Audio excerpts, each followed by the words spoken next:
प्रिय सत्संगी भक्तों, इस वीडियो में हम आपको कबीर बीजक भाषा टीका द्वितीय प्रकरण शब्द 1 संतों भक्ति सतोगुर आनी, शब्द 2 संतो जागत नींद न कीजे,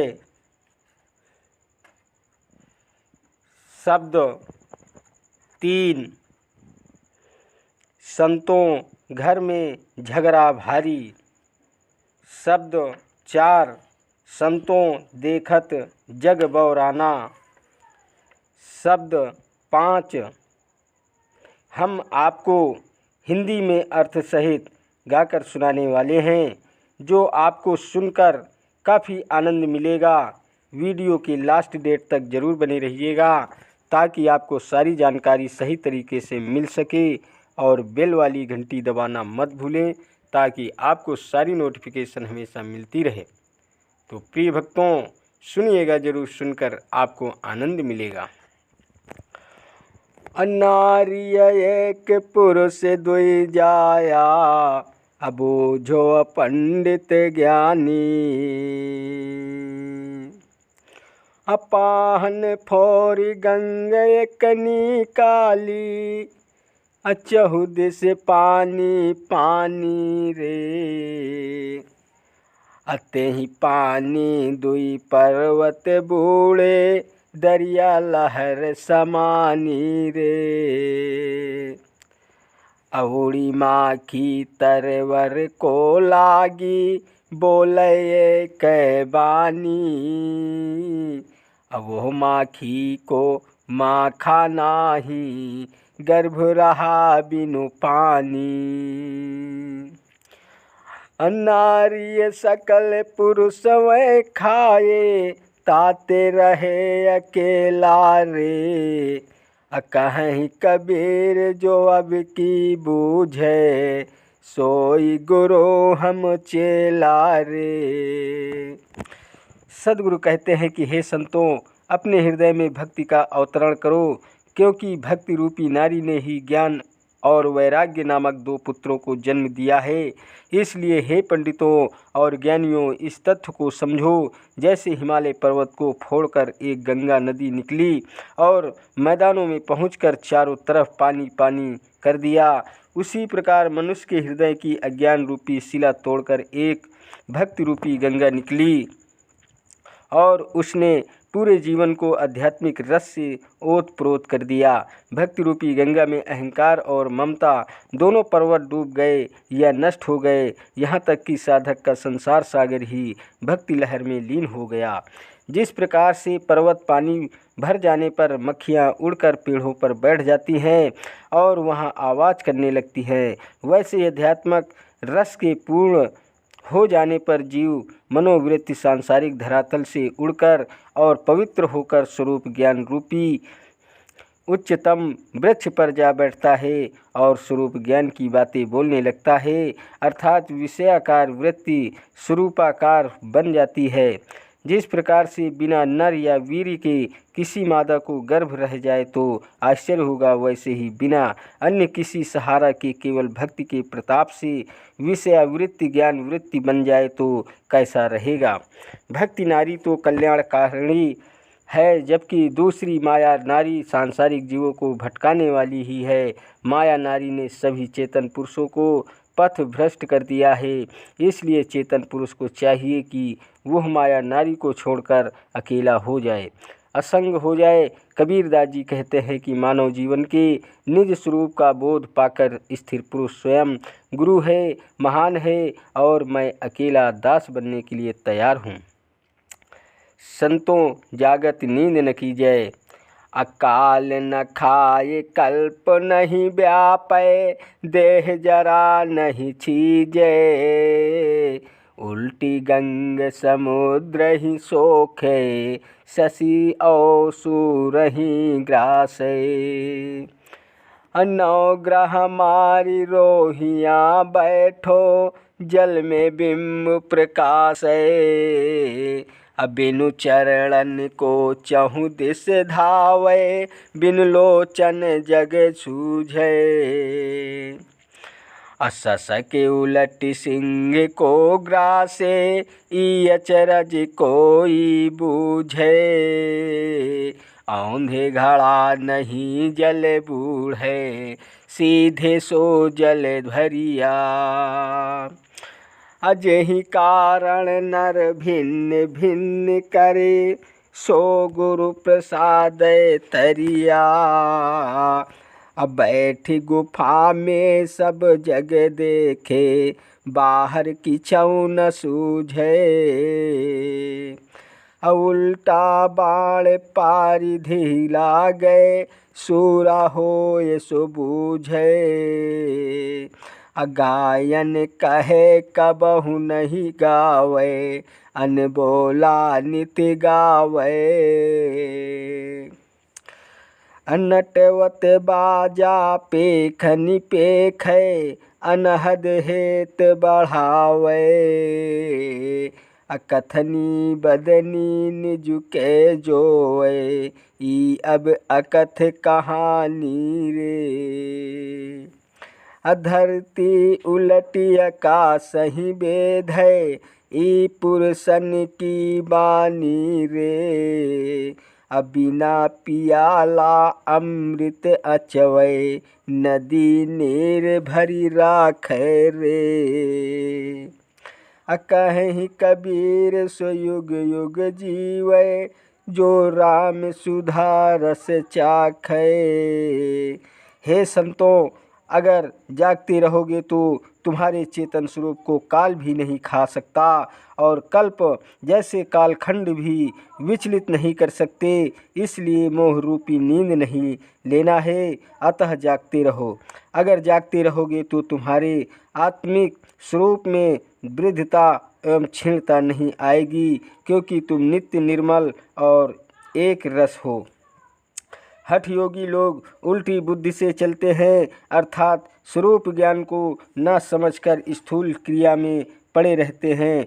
वे सुषुम्ना को नीचे मूसलाधार से उठाकर स्वाधिष्ठान, मणिपुर, अनाहत, विशुद्धि और आज्ञा चक्र को बेधते हुए ऊपर सहस्त्रार्थ में पहुँच जाते हैं।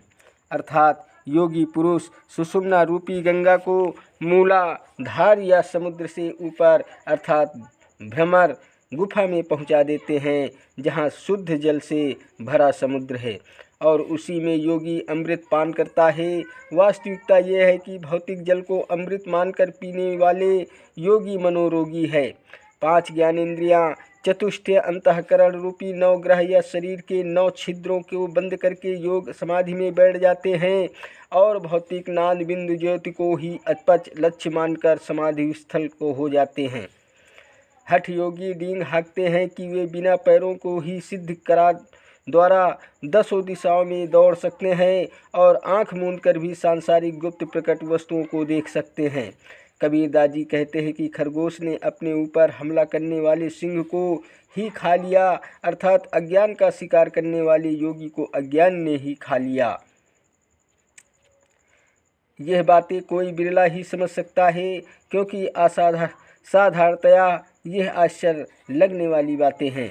कबीरदास जी आगे समझाते हैं कि उल्टे घड़े में पानी नहीं भरता, जबकि सीधे घड़े में पानी भर जाता है। वैसे ही भास अभ्यास भरे उल्टी बुद्धि में अमरत्व नहीं मिलता, किंतु शुद्ध बुद्धि एवं स्वरूप ज्ञान से अमरत्व भी मिल जाता है।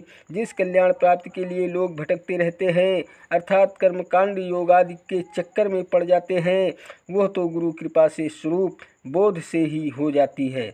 हठ योगी कहते हैं कि वे गुफा में बैठकर ही अर्थात समाधि स्थित होकर संसार को देखते हैं, जबकि सांसारिक मनुष्यों को आँख खोलकर देखने पर भी कुछ दिखाई नहीं देता।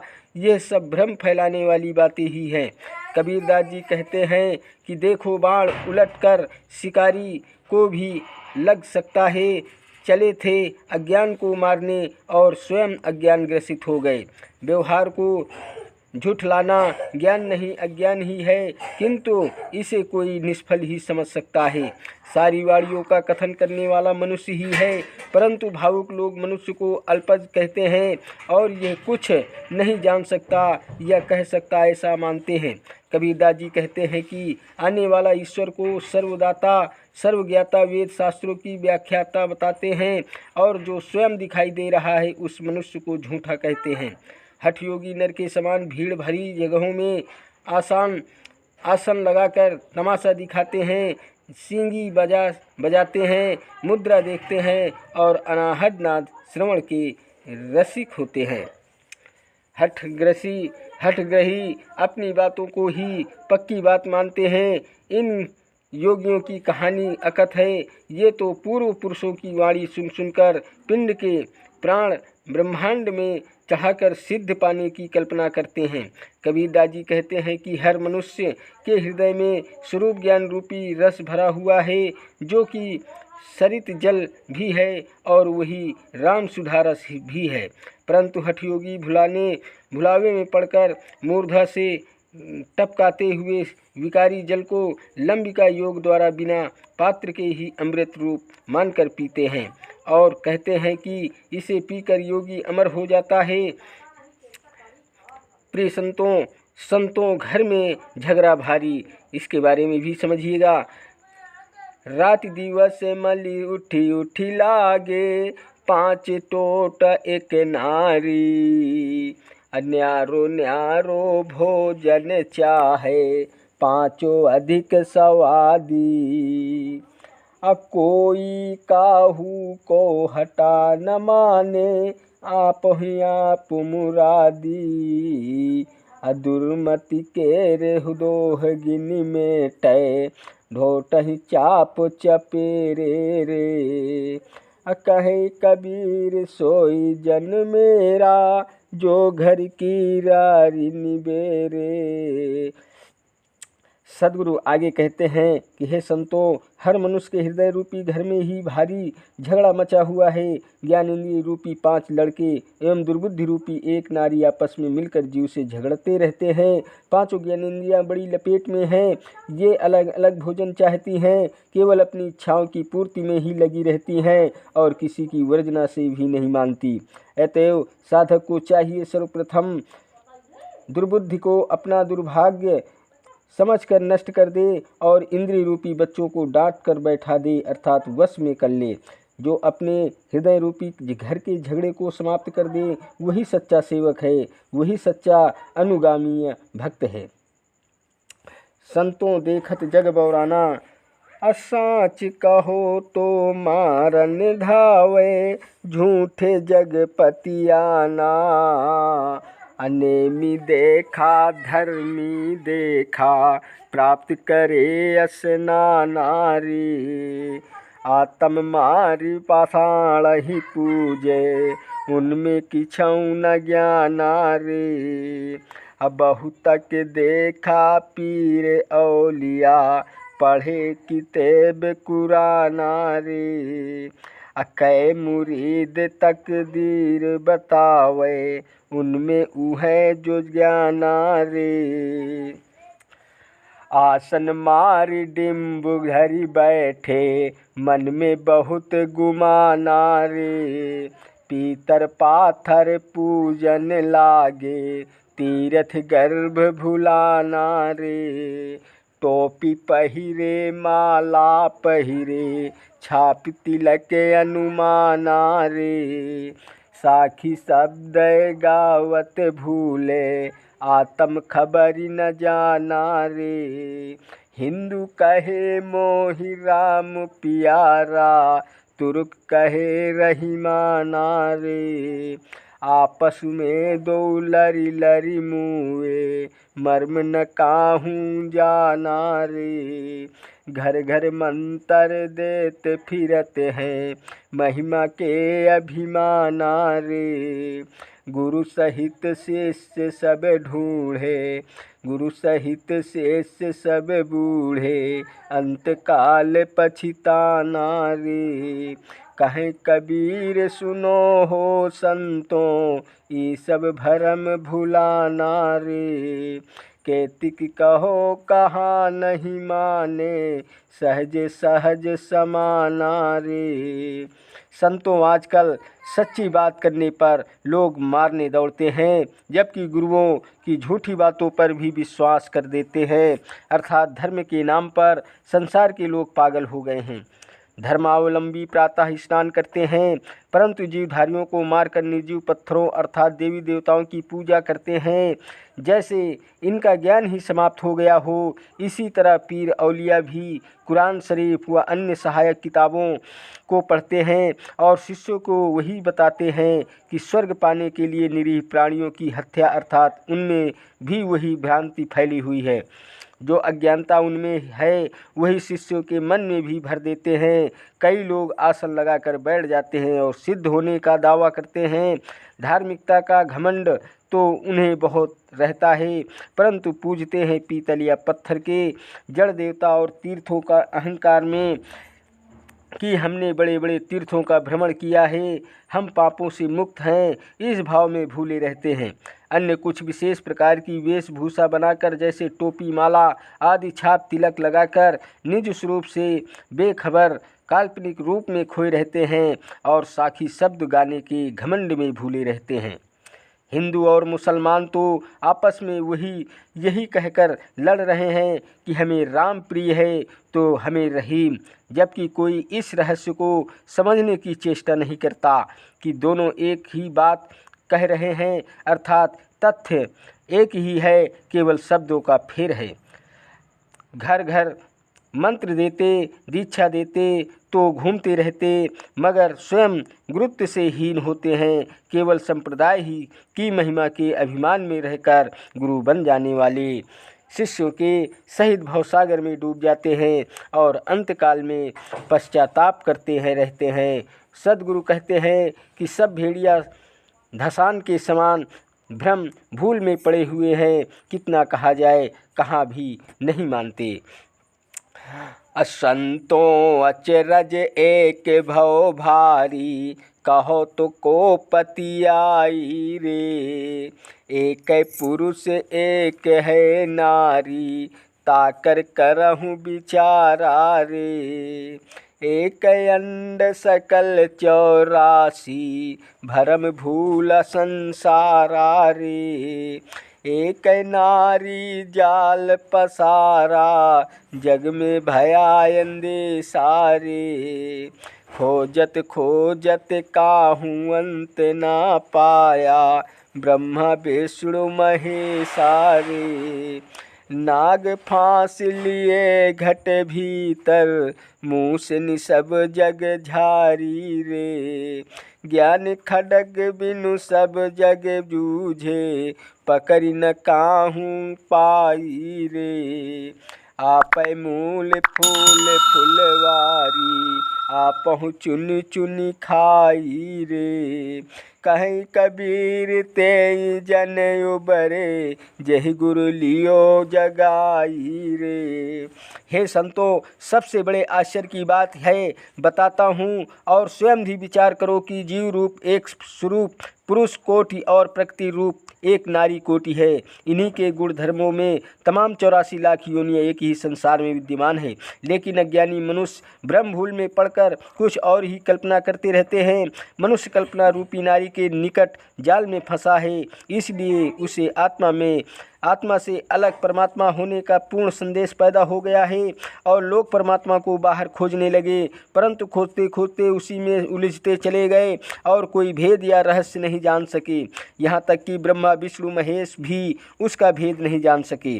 कबीर दाजी कहते हैं कि कल्पना माया रूपी नारी त्रिगुण का नाग फांस लेकर मनुष्य के हृदय में बैठ गई है और उसका आत्मविश्वास डगमगाता गया और हठ धर्मिता में पड़ता रह गया। सांसारिक लोग माया से लड़ते तो हैं, परंतु बिना हथियार के, और इसलिए माया को नहीं जीत पाते। उन्हें स्वरूप रूप ज्ञान रूपी तलवार की आवश्यकता है। दूसरे शब्दों में ये कहा जा सकता है कि जीव स्वयं उस माया रूपी फूल फुलवारी का मूल है और स्वयं ही उसके फल को चुन चुन कर खा भी जाता है। सद्गुरु कहते हैं कि इस कल्पना रूपी माया से वही व्यक्ति मुक्त कर सकता है जिसे सच्चे गुरु की सात्वित मिला हो और गुरु ने जगा दिया हो।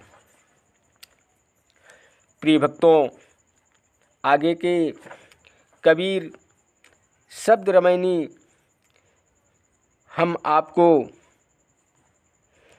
अगली वीडियो में गाकर अर्थ सहित बताएंगे। तब तक के लिए हमारी अगली वीडियो का इंतज़ार रखिएगा। प्रिय भक्तों, अगर वीडियो आपको पसंद आया हो तो वीडियो को लाइक, शेयर और सब्सक्राइब कीजिएगा। चैनल पर नए हैं तो बेल वाली घंटी दबाना मत भूलें ताकि आपको इसी प्रकार की नोटिफिकेशन हमेशा मिलती रहे। धन्यवाद देता हूँ आप सभी को, मेरा YouTube वीडियो देखने वाले दर्शकों को। नमस्कार दोस्तों, जय हिंद, जय भारत, वंदे मातरम,